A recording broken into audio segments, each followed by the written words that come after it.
as a competitor and to get those kinds of reactions for you, knowing your growth from where, even just with the Mercedes story, it's going from that match that you had at New Japan where you won the title, but unfortunately, Mercedes got injured, to from that point on to the point where you were at a Double or Nothing.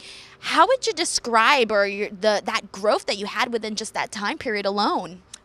What's interesting is that I feel like a certain amount of growth becomes unlocked once people believe in you. And one of the things you mentioned, fans cheering for me and stuff, one of the things that I have always been really kind of fortunate to naturally have is a connection with the fans. Because for me, that's the root of wrestling. Yes, the in-ring, the athletics, the spectacle, the aggression, all of that is the core of the sport of professional wrestling. But the thing that people fall in love with is the connection.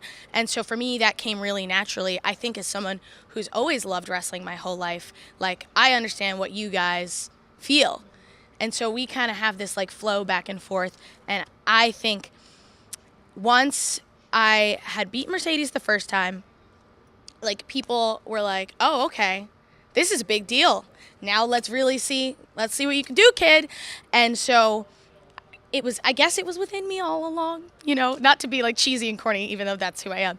But I really do think it kind of helped unlock this okay, well, now you can go. Now you can go out and do everything that you've trained for and had within you all along. And that's I think the biggest part. And then being put in the situations of all right, well, you got to do this live now, kid. You are wrestling these big matches. You either sink or swim.